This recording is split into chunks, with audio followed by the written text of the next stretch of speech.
Hello friends, आज है 24 फरवरी और आज हम लेकर आए हैं। आज जनसत्ता का न्यूज़पेपर अवेलेबल नहीं हो पाया तो आज हम राष्ट्रीय सहारा न्यूज़पेपर लेकर आए हैं जो नई दिल्ली का एडिशन है और ये भी बहुत अच्छा न्यूज़पेपर है। चलिए देखते हैं क्या क्या न्यूज़पेपर है, क्या क्या चीज़ें हैं। पहले अनमोल वचन देख लेते हैं, कोटेशन देख लेते हैं हमारे लिए क्या क्या है। तो अनमोल वचन कोटेशन हमारे लिए है, अगर तुम किसी चीज़ को पसंद नहीं करते हो तो उसे बदल दो, अगर उसे बदल नहीं सकते तो अपना रवैया बदल दो, है ना। अगर तुम किसी चीज़ को पसंद नहीं करो तो पहले उसे चेंज करो, अगर उसे नहीं चेंज कर सकते तो फिर आपको खुद को चेंज करना पड़ेगा। ठीक है जी। आर्टिकल आया है, कैसे बढ़े राष्ट्रीय उत्पादकता, यानी कि प्रोडक्टिविटी पे बात चल रही है। इम्पोर्ट एक्सपोर्ट के केस में ये हमारा है, आयात निर्यात के केस में। तो चलिए पढ़ते हैं इसको क्या लिखा हुआ है। प्रधानमंत्री नरेंद्र मोदी कई बार दावा कर चुके हैं कि उनकी तीसरे कार्यकाल में भारत दुनिया की तीसरी बड़ी इकोनॉमी बन जाएगा। फिलहाल भारत दुनिया की पांचवी सबसे बड़ी अर्थव्यवस्था वाला देश है। अमेरिका पहले नंबर पर है जिसकी अर्थव्यवस्था का आकार 26.7 ट्रिलियन डॉलर है, 26.7 ट्रिलियन डॉलर। दूसरे नंबर पर चीन है और इसकी अर्थव्यवस्था का आकार 19.24 ट्रिलियन डॉलर है। तीसरे नंबर पर जापान 4.39 ट्रिलियन डॉलर के साथ मौजूद है। एक अनुमान के अनुसार भारत 2030 तक जापान को पीछे छोड़ते हुए दुनिया का तीसरी सबसे बड़ी अर्थव्यवस्था वाला देश बन जाएगा। यदि भारत 2025 तक 5 ट्रिलियन अमेरिकी डॉलर की अर्थव्यवस्था हासिल करने की क्षमता रखता है तो उसके संकेत तभी मिलने शुरू होंगे जब हमारे देश की उत्पादकता में वृद्धि होगी। अच्छा ये देखो, आप गैप देखो कितना है। मतलब अमेरिका, अगर मैं बात करूं, अमेरिका की अगर बात की जाए तो अमेरिका पहले नंबर पर है, कितने, 26.7 ट्रिलियन डॉलर के साथ, ये है अमेरिका। और फिर चाइना का क्या नंबर है, 19.24 ट्रिलियन डॉलर। थर्ड नंबर पे है जापान। जापान देखो कितना गैप आ गया, 4.39, ये जापान। देखो गैप देखो आप कितना है, ये गैप देखो, है ना। और भारत तो इसके भी नीचे है, तो गैप बहुत ज़्यादा है। सेकंड थर्ड में गैप बहुत ज़्यादा है, सेकंड और फर्स्ट में। सेकंड तक पहुंचने में तो बहुत टाइम लग जाएगा। आगे बढ़ते हैं। तो ऐसा कब होगा, जब हमारी प्रोडक्टिविटी बढ़ेगी, राष्ट्रीय उत्पादकता बढ़ेगी। ऐसा तभी पॉसिबल है, तभी बढ़ सकता है, वरना नहीं हो पाएगा। और राष्ट्रीय उत्पादकता की जब भी बात होती है तो आम जन समझता है कि मामला उद्योग, कृषि, व्यापार और जनसेवाओं से जुड़ा है। हर व्यक्ति उत्पादकता बढ़ाने के लिए सरकार और उसकी नीतियों को जिम्मेदार मानता है। दूसरी तरफ जापान जैसा भी देश है जिसने अपने इतने छोटे आकार के बावजूद आर्थिक वृद्धि के क्षेत्र में दुनिया को मात दे दी है। सुनामी के बाद हुई तबाही को देखकर दुनिया को लगता था कि जापान कई वर्षों तक खड़ा नहीं हो पाएगा। देखो जापान पे तो बम भी गिरा गया, जो जापान पे सुनामी भी आई, लेकिन फिर भी ऐसा देश जिसने खुद को वापस से इतना डेवलप कर दिया और तीसरे नंबर पर वो आज जीडीपी के केस में, अर्थव्यवस्था के केस में पड़ा, तो ये बड़ी बात है। पर देशभक्त जापानियों ने सिर्फ बाहरी मदद लेने से इनकार कर दिया, बल्कि कुछ महीनों में ही यह देश फिर उठ खड़ा हुआ। वहाँ के मजदूर अगर अपने मालिक की नीतियों से नाखुश होते हैं तो काम चोरी, निकम्मापन या हड़ताल नहीं करते, अपनी नाराज़गी का प्रदर्शन औसत से भी ज़्यादा उत्पादन करके करते हैं। मसलन जूता फैक्ट्री के मजदूर ने तय किया कि हड़ताल करेंगे, पर इसके लिए बैनर लगाकर धरने पर नहीं बैठे, पहले की तरह लगन से काम करते रहे। फ़र्क इतना था कि एक जोड़ी जूता बनाने की बजाय एक ही पैर का जूता बनाते चले गए। इससे उत्पादन भी नहीं रुका और मालिक तक उनकी नाराज़गी पहुंच गई। जबकि हमारे देश में हर नागरिक समझता है कि काम चोरी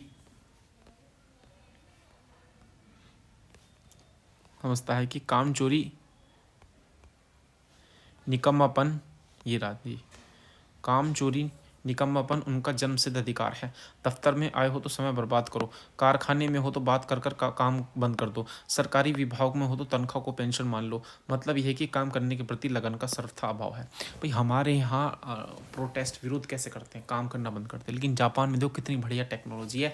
अगर उन्हें लगता है कि हमें नाराज़गी जाहिर करनी है तो वो क्या करते हैं भैया, एक पैर का उन्होंने जूता बना दिया, दूसरे पैर का नहीं बनाया, काम भी चल रहा है और अपनी नाराज़गी भी जाहिर कर दी। इसलिए हमारे यहाँ समस्याओं का अंबार लगता जा रहा है। एक छोटा सा उदाहरण आप अपने इर्द गिर्द की सफाई का ही ले लीजिए। अगर नगर पालिका के सफाई कर्मचारी काम पर न आए तो एक ही दिन में शहर नरक बन जाता है। हमें शहर की छोड़ अपने घर के सामने की भी सफाई की भी चिंता होती है। बिजली और पानी का अगर पैसा ना दो तो उसे खुले दिल से बर्बाद किया जाता है।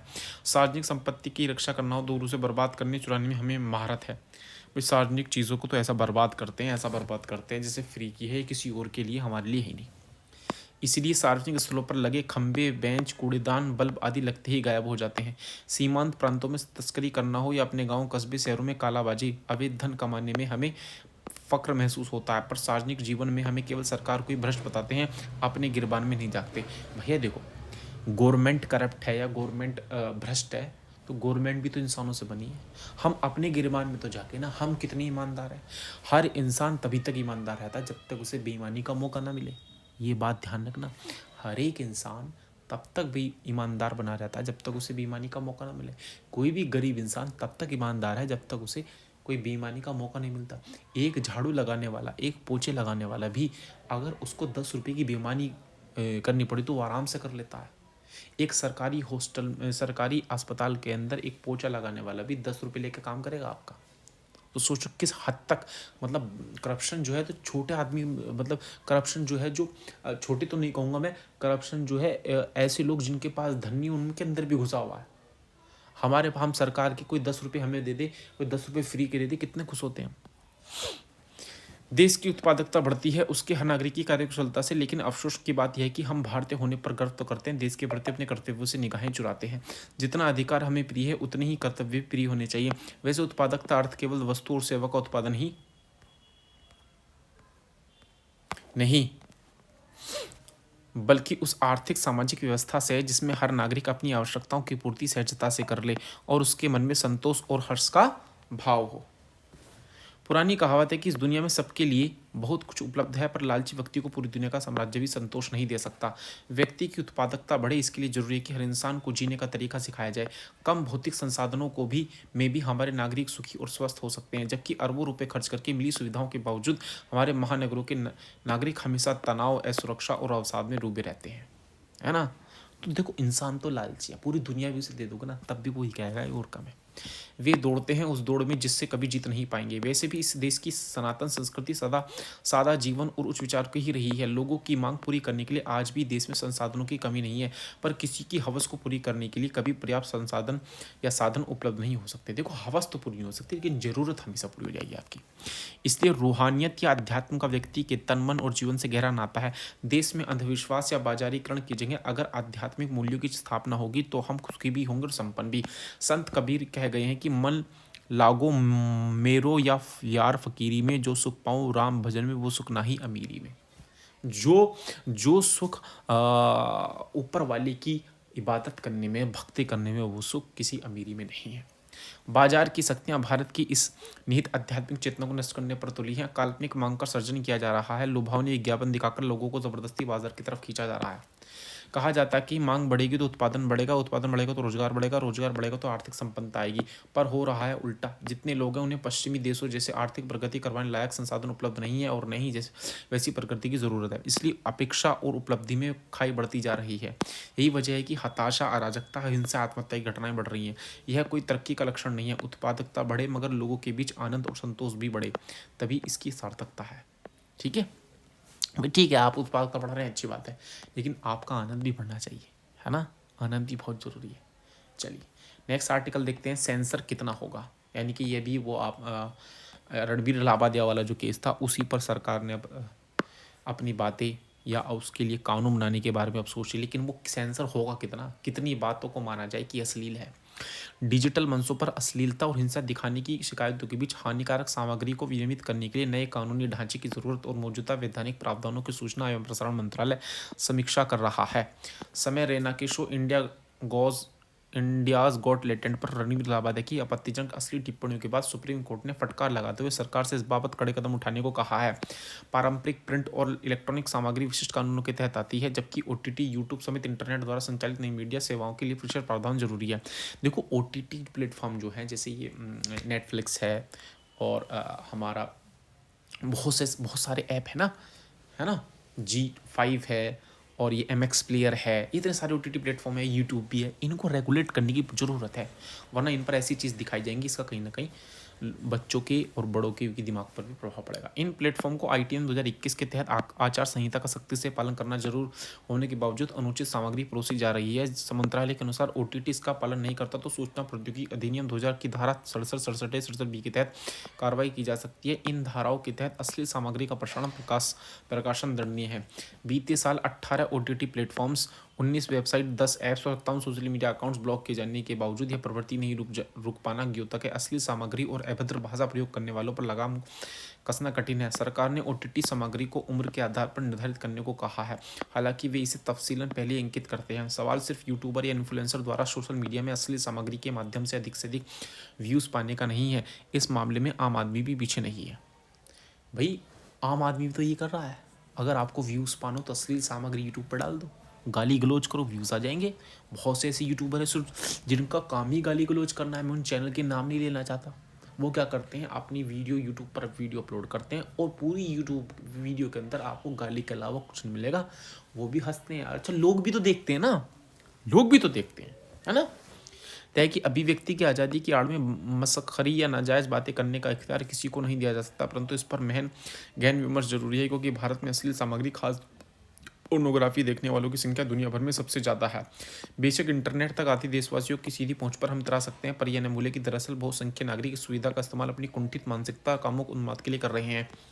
सरकार या कानून हद तक ही अश्लीलता रोक सकते हैं। अश्लीलता या फूहड़ता के माध्यम से चर्चा पाने वालों को रोकने का बेहतरीन तरीका है उनकी उपेक्षा करना, जो इंटरनेट प्रयोगकर्ताओं को स्वयं सीखना होगा। भैया देखो, सरकार एक लिमिट तक रोक सकती है, रोकना आपको ही पड़ेगा, रोकना आपको ही पड़ेगा। सरकार एक लिमिट तक रोक सकती है, रोकना आपको ही पड़ेगा। समझ रहे हैं बात? हाँ, रोकना आपको ही पड़ेगा। सरकार एक लिमिट तक रोक सकती है। यानी कि ये जो बात इसने बोली ना, ये बहुत इंपॉर्टेंट बात बोली है, यहाँ से लेके यहाँ तक कि आपको ही देखना छोड़ना पड़ेगा, आपको ही बाइकआउट करना पड़ेगा, तब जाके ये सुधरेंगे, तब जाके अपनी बातों को, जो अश्लील बातें हैं, फूहड़ बातें हैं, उनको ख़त्म करेंगे। चलिए, बातचीत फिर बेनतीजा। जैसे आप देख रहे हैं कि किसान हड़ताल पर बैठे हैं, तो अभी हाल फिलहाल में एक मीटिंग हुई थी, तो देख लेते इसमें क्या है।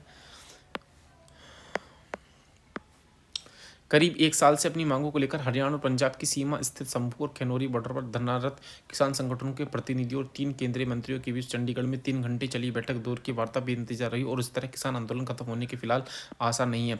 इस बीच संयुक्त किसान मोर्चा गैर राजनीतिक के प्रमुख जगजीत सिंह डल्लेवाल ने किसानों की मांगें पूरी होने तक अपनी भूख हड़ताल को जारी रखने की घोषणा की है।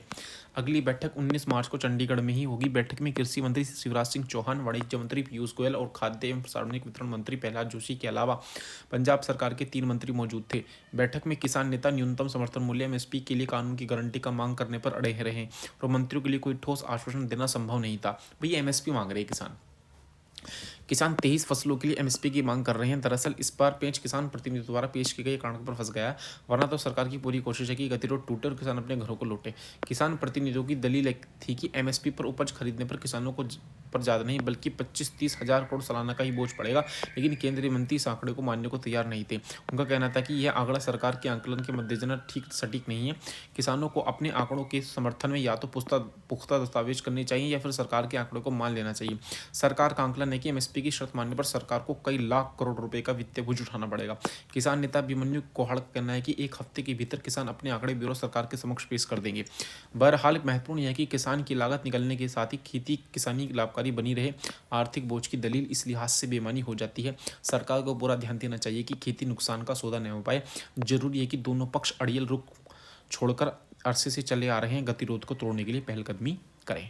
ठीक है जी भाई। देखो, अच्छा इसमें एक चीज़ हो रहा है, कुछ लोग ये कहते हैं, मैंने यूट्यूब के चैनल पे देखा है, कुछ लोग ये कहते हैं कि भैया ये जो किसान जो है, ये जो किसान आंदोलन कर रहे हैं ना, वो इसलिए कर रहे हैं कि ISI इसके पीछे है ना, ISI पाकिस्तान से है या चाइना से है, वो इसको प्रमोट कर रहे हैं, वो करवा रहे हैं। अरे मेरे भैया, क्या जो भी कोई विरोध करेगा सबको उसी से लिंक कर दोगे उठाकर?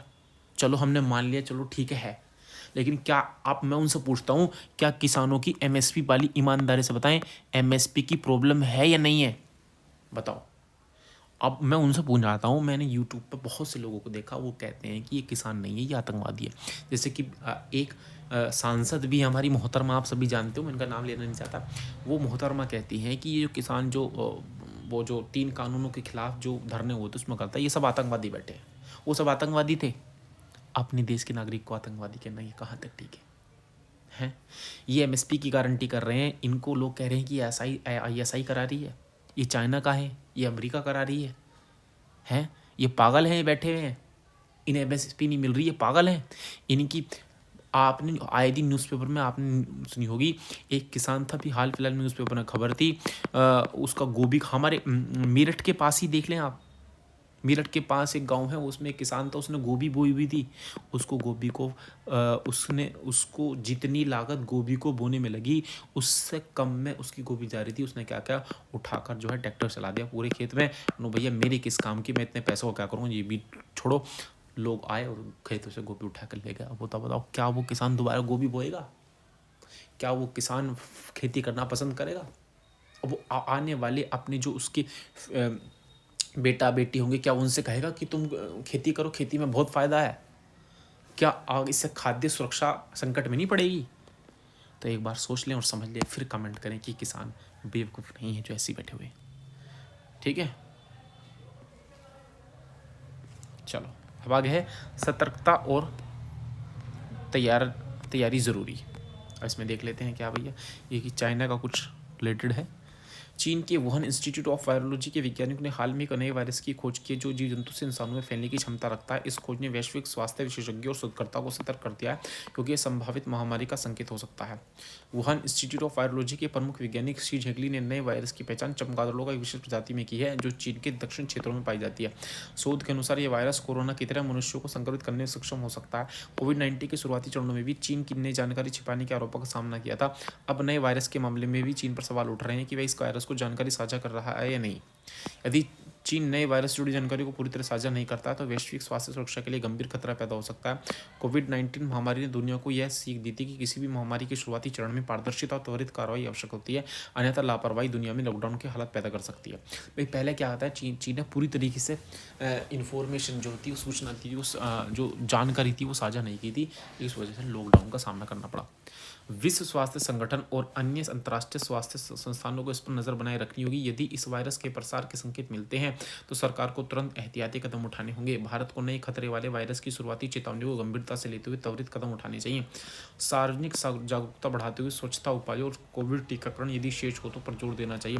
वैश्विक संगठनों से समन्वय कर वायरस की निगरानी करनी होगी ताकि किसी भी खतरे समय रहते निपटा जा सके। वैश्विक समुदाय को संभावित खतरे से निपटने के लिए सतर्क रहना होगा। पिछली महामारियों से सीख लेते हुए हमें वैज्ञानिक शोध, स्वास्थ्य निगरानी और वैश्विक सहयोग को बढ़ावा देना चाहिए।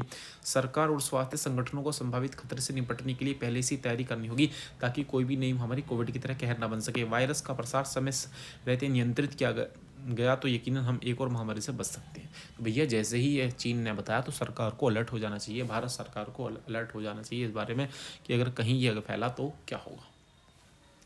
नेक्स्ट आर्टिकल हमारे आगे बढ़ने की कोशिशें धुंधली, है ना, महिलाओं के लिए आर्टिकल है। देखते हैं इसमें क्या आया है।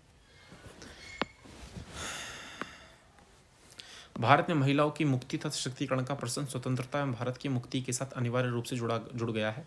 स्वतंत्र काल से शुरू हुई महिला सशक्तिकरण की यात्रा आज तक अनवरत जारी है। आज भी महिलाएं सामाजिक, राजनीतिक, आर्थिक, सांस्कृतिक सभी मोर्चों सवालों पर पुरुषों के समकक्ष संघर्ष करती नजर आ रही है। मतलब अभी भी महिलाओं को हर जगह पूरी भागीदारी नहीं मिल सकी है। आज राष्ट्र निर्माण में नारी अपनी भूमिका से न केवल परिचित है बल्कि उसकी गंभीर जिम्मेदारी का निर्वहन करने के लिए भी तत्पर और सक्षम है। वर्तमान में भारत विश्व की सबसे तेजी से बढ़ती अर्थव्यवस्थाओं में से एक है। भारत के विकास की दर बड़ी से बड़ी वैश्विक शक्ति से टक्कर लेने की जद में है। विकास की गाथा में देश की आधी आबादी यानी महिलाओं की भूमिका बढ़ती जा रही है। अनेक सामाजिक आर्थिक विसंगतियों के बावजूद आज हर मोर्चे पर महिलाएं पुरुषों के साथ कंधे से कंधा मिलाकर खड़ी होती दिखाई दे रही हैं। यह आत्मविश्वास उन्हें सदियों के लिए संघर्ष के बाद हासिल हुआ है। प्राचीन काल में अपाला तथा घोषा जैसी विदुषी महिलाओं ने अपनी कीर्ति पताका फैलाई थी। भारतीय समाज में उन्हें सम्मान और बराबरी का दर्जा दिया है, परंतु मध्यकाल में भारत अपने संकुचित एवं संकट दृष्टि का शिकार हो गया। महिलाओं को घर की चारदीवारी में बंद होना पड़ा था। इसी के साथ कैद हो गई थी उनकी योग्यता, ऊर्जा, शक्ति, आकांक्षाएं, व्यक्तित्व विकास की संभावनाएं। भारत एवं विदेशों में भारतीय मूल की ऐसी सैकड़ों महिलाएं हैं जिन्होंने भारत देश का नाम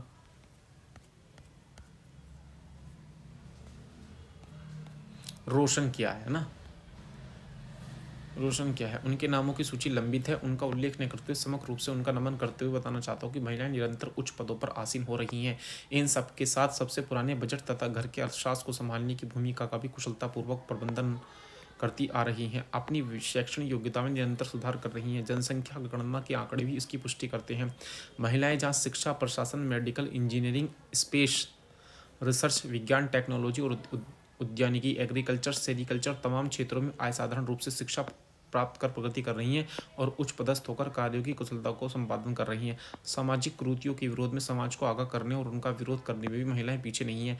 चाहे सनी सिंगापुर, हाजी अली दरगाह या 3 तलाक का मामला हो, इनकी सजगता सामाजिक परिवर्तन लाई है। सरकार भी इनकी भूमिका को स्वीकार करते हुए थल, जल और वायु सेना में युद्धक की भूमिका उनकी नियुक्ति कर रही है। भाई अब देखो पहले क्या होता था, आर्मी के अंदर भी ना महिलाओं को चीफ ऊपर वाले जो पद थे वो नहीं मिलते थे, लेकिन अब सरकार ने भी इसमें बदलाव किया है और ऊपर वाले पद भी मिलने शुरू हो गए। राजनीतिक क्षेत्र की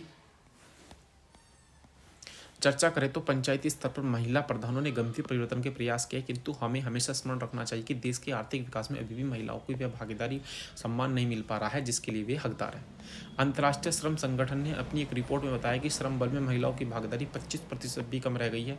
महिलाओं को अनेक सामाजिक, आर्थिक, सांस्कृतिक, मनोवैज्ञानिक चुनौतियों का सामना करना पड़ रहा है। रिपोर्ट के अनुसार महिलाओं को समान पदों पर कार्यरत पुरुषों की तुलना में कम वेतन दिया जाता है तथा अधिकांश शीर्ष पदों पर पुरुषों को कब्जा है।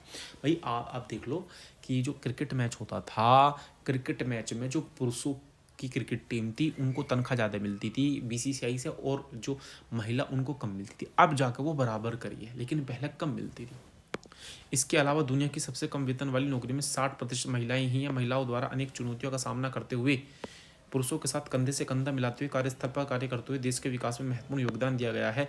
इन परिस्थितियों में महिलाओं के सामाजिक आर्थिक विकास में योगदान को पहचानते हुए सरकार के मातृत्व लाभ अधिनियम 2016 तथा यौन उत्पीड़न अधिनियम 2013 के माध्यम से अनुकूल वातावरण तथा मातृत्व अवकाश देने के अच्छे प्रावधान भी किए गए हैं। इंटरनेशनल मॉनेटरी फंड अपने आंकड़ों में स्पष्ट करता है कि किस प्रकार महिलाओं को श्रम बल में अधिक भागीदारी जीडीपी में अप्रत्यक्ष वृद्धि करती है। पूरा विश्व इस बात से सहमत है कि महिलाएं कोमल है पर कमजोर नहीं है। शक्ति का नाम ही नारी है। भारत के विकास में सही मायने 50% भागीदारी महिलाओं की ही तो असाधारण क्षमता की धनी महिलाएं देश को विश्व के विकसित देशों में खड़ा कर सकती हैं। जरूरत इनकी शक्ति, क्षमता और योग्यता को पहचानने की है। 21वीं सदी में भारत के सामाजिक, आर्थिक, राजनीतिक विकास में महिलाओं के सर्वांगीण विकास को आधार बनाकर आर्थिक महाशक्ति बनने का स्वप्न साकार हो सकता है। ठीक है जी, तो ये था हमारा आज का आर्टिकल, और कल उम्मीद है जनसत्ता के साथ फिर मिलेंगे। आज हम राष्ट्र सहारा था, तो कल 25 तारीख को फिर मिलेंगे। तब